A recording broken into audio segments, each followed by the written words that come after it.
On Point with Craig's Investment Partners. The information provided here is general in nature and it's not financial advice. It doesn't take into account your financial situation, objectives, goals, or risk tolerance. All investments are subject to risk and none are guaranteed. So before you make any decisions, we recommend you contact an investment advisor. For more information about our services or to view the Craig's Investment Partners Financial Advice Provider Disclosure Statement, please visit our website, which is craigsip.com.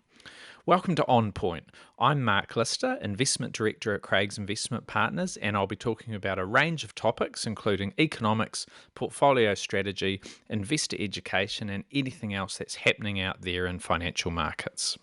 Morning team, hope everyone is well. Let's run through some of the key developments that we saw last week, then let's turn our attention to what's coming up in the week ahead. Most global equity markets had a good week last week. We saw US shares and UK shares rise 0.6%, both of them, and both of those markets hit fresh all-time highs.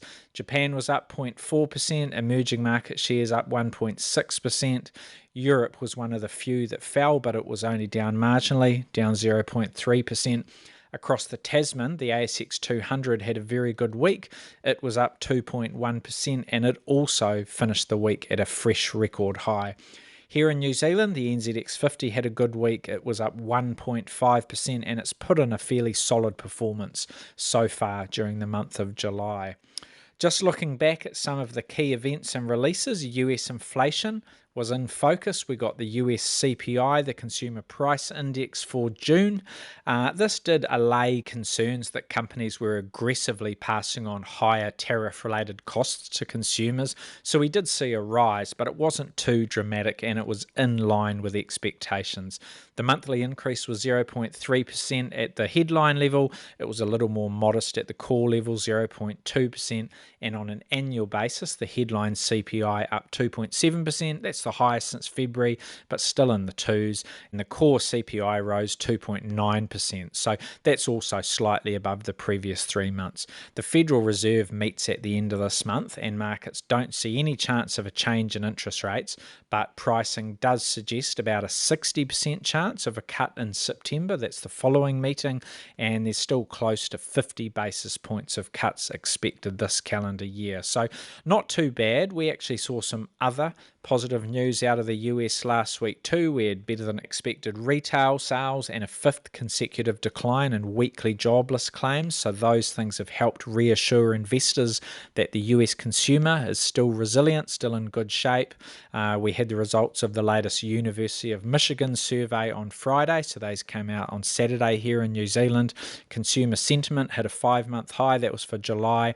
And inflation expectations, both looking ahead 1 year as well as looking ahead 5 to 10 years, they fell back to the lowest levels we've seen since February. So even though you did see that CPI report come in a little bit higher than we've seen in recent months, importantly, you've got strong economic indicators coming through and inflation expectations softened a little bit. So I think that was good news across the board, and you put all of those things together and it really does explain why we've seen the US market continue to perform well.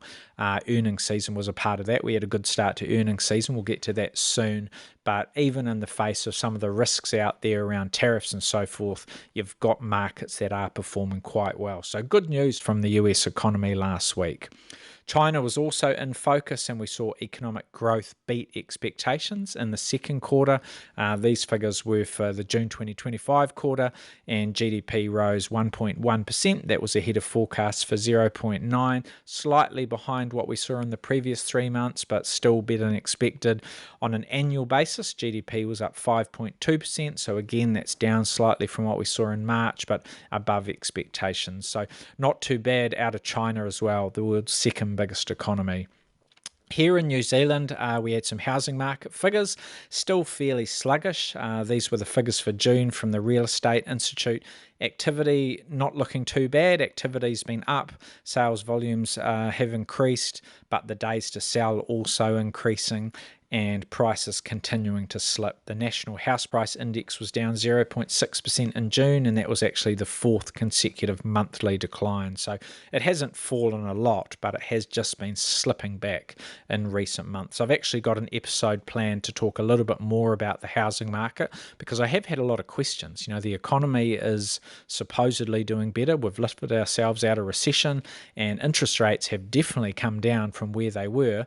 But why is the housing market still flat as a pancake, and why are we not seeing any growth there? So I thought I would address that question and give you my thoughts about what is holding the housing market back and what it might take to change that. So keep an eye out for that one. It should be out early on Wednesday morning. You'll get a podcast episode and a report on our website and a blog post also on our website. Dairy prices, we had some dairy price figures out last week too. These were good. We saw the first rise in about 2 months. So the headline GDT index was up 1.1%. That was the biggest rise since early May.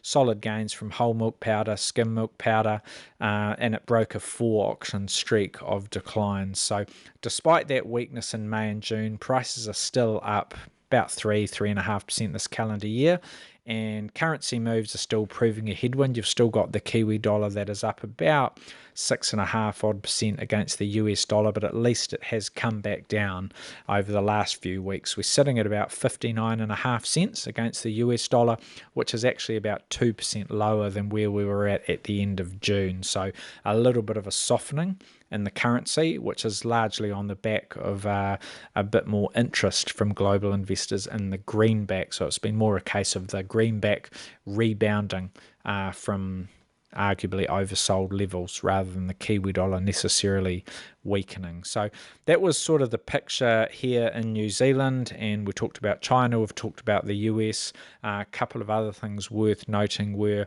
UK CPI, that came in hotter than expected. It increased from 3.4% to 3.6%.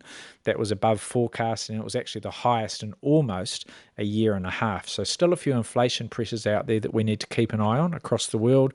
In Australia, the key release was the labour force report for June, and this was interesting. The unemployment rate was expected to just remain unchanged at 4.1%, but it actually rose to 4.3%. So now, when we look ahead to the next RBA meeting, remember that the RBA surprised everyone and left interest rates on hold a week or two back. Well, that next meeting in mid-August, a cut is now fully priced. So that was the key release across the Tasman.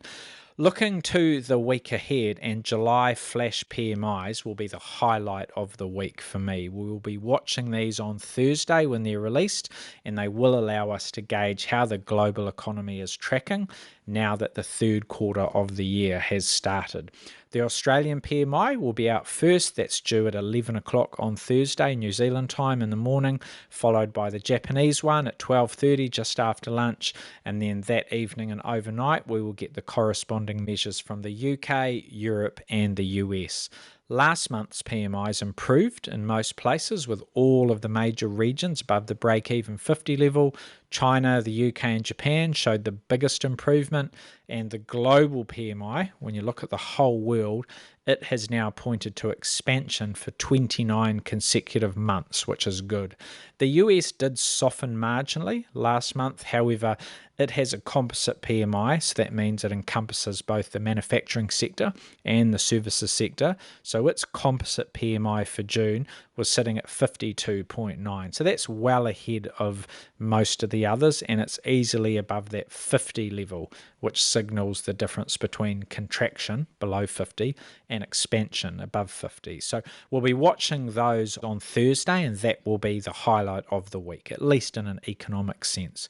We will also get a monetary policy decision from the European Central Bank. This will also be out on Thursday in the evening. The ECB widely tipped to pause its monetary easing cycle. So they have cut their policy rate 8 times so far, and they've taken it from a euro era high. Remember, the euro came into being in the late 1990s, the euro currency that is, and last year Interest rates from the ECB were at 4%. That's the highest we've seen since the euro came into existence 25 odd years ago. So they've taken it from 4% down to 2%, 8 cuts.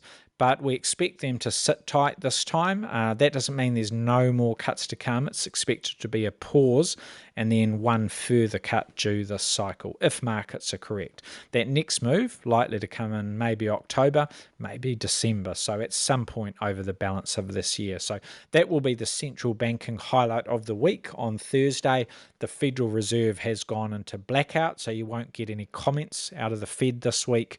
They have a meeting next week, so we'll talk about that in a week's time, but the Fed not expected to do anything at that meeting. Elsewhere, on the political front, there are a couple of things to keep an eye on. Tariffs will obviously be in the spotlight, so we'll be watching for any new news on that front. Also watching for the reaction to elections in Japan, the upper house elections, that is.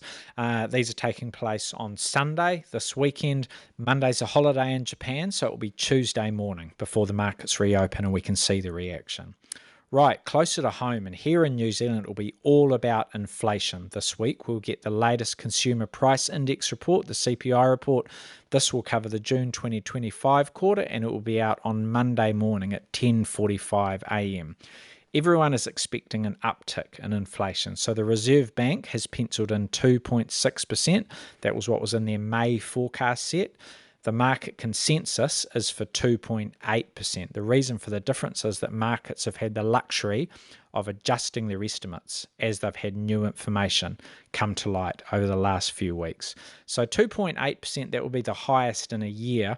It would still be within that 1 to 3% band, but starting to push towards the top of that band. So should we worry about that? Well, yes and no. Higher inflation is worth taking note of, especially after everything we've been through over the last few years, although I think the Reserve Bank will look through some of these temporary pressures that we're seeing. They're very aware of the fact that there's a lot of spare capacity in the economy. The labour market is not as strong as it has been, and I don't think workers are likely to be able to demand those wage increases that drove the strong inflation back in 2022, and the economy still does need more support. So I think you're still going to get at least one more OCR cut, probably two, but the Reserve Bank will be watching these inflation figures, and it will be noted that they're a little stronger than what they were expecting. So that's something we need to keep an eye on Monday morning. The reporting season will also continue, and it really starts to ramp up this week internationally. We'll have more than 100 S&P 500 companies set to announce results. It's off to a good start, even though we've seen only about 10 or 12% of the US market reports so far. It has been a good start. About 2/3 of companies that have reported have beaten revenue forecasts, and about 85% have exceeded earnings estimates. So the blended earnings growth rate, and that's blended between those who have reported and where expectations are at for the rest, sitting at about 5.6% so far. So that's higher than what people were expecting a couple of weeks back before anyone had reported. This week, we will hear from two of the Magnificent Seven. We've got Alphabet and Tesla, both set to report on Wednesday. Defence will also be well represented. We've got the likes of RTX, Lockheed Martin, Northrop Grumman also due to report. Europe's largest company, SAP, will announce its result on Tuesday, while LVMH, Roche and Nestle, all of those are in the European top 10 in terms of their market cap. They're also scheduled to provide earnings releases this week. And who else is there? Plenty of other companies, Coca-Cola, Intuitive Surgical, AT&T, Intel, Reckitt Benckiser, so lots to watch over the coming week. All right, that's it, team. Take care out there. Lots going on. Markets are in good health at the moment and optimism is high. Let's hope that continues. Let's hope that the earnings releases keep coming in strong. Let's hope that some of those data releases globally still look resilient. And let's hope that we don't get a nasty inflation surprise here in New Zealand early in the week. All right, thanks for listening all. Talk again soon. For more insights, visit craigsip.com.